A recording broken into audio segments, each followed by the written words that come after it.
My name's Michael Cassidy. I'm here on the famous Millennium Bridge, just beneath the great dome of St Paul's Cathedral.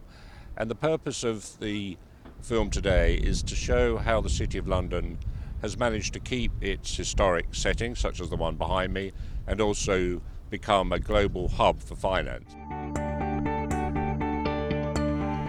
So, the City of London, the so-called Square Mile business district, clustered around St Paul's Cathedral, has grown to become a world-leading international financial and business centre, if you like, a global powerhouse at the heart of the UK's economy, right here in the middle of London.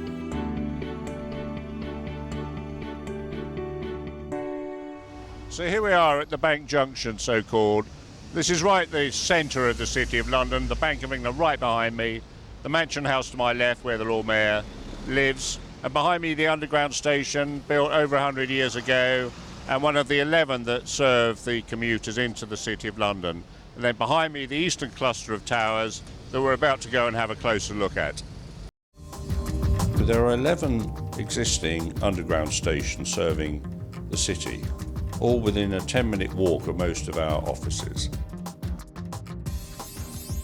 And soon the Crossroad project will deliver a new direct link to Canary Wharf on the one side and to Heathrow on the other.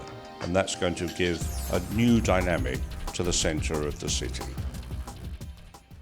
You see, what's unique about the character of the City of London is you get the juxtaposition of buildings such as the ones you see behind me.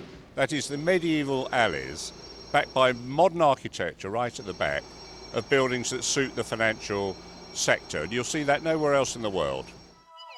There are two things that drive the shape of the 21st century square mile. One ancient, one modern. If you now stroll through this City of London, you can explore not only medieval alleyways, old markets, Roman walls, and ancient monuments, but also some of the world's most magnificent modern architecture, top office buildings, built by top architects.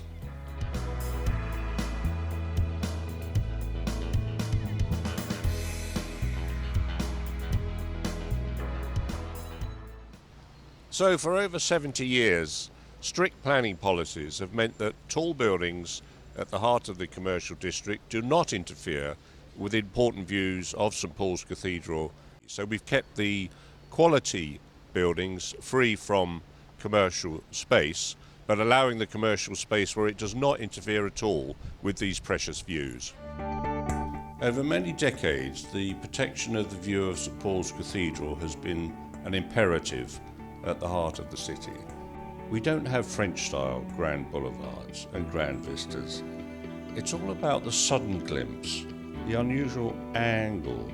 It means the view you get when you move around in your daily life within the city and see something surprising and exciting. Of course, not everyone accepts that modern buildings are the right context in the City of London. But one place in which I think they really do work is clustered like this in the eastern end of the City of London, with a clear, necessary commercial purpose, but at the same time protecting the really historic views of the ancient cathedral. So here we are at the heart of the eastern cluster. This is the insurance district of the City of London. And what do we do at ground level to enliven the space? We put great sculpture, as you see behind me. Dozens of items through the summer on show for the enjoyment of people who work and have their lunch hour and love to sit out and just get stimulated by what we're able to show here. So that's the two things together, great architecture, great sculpture.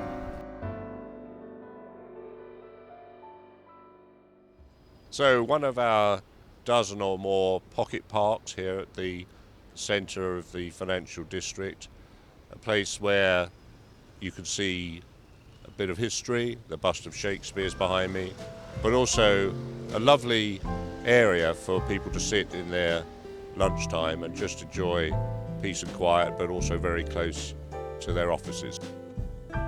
And in amongst the cluster of commercial buildings, the city has still been able to retain the over 200 gardens, plazas, churchyards and small green spaces that are a major feature of the square mile.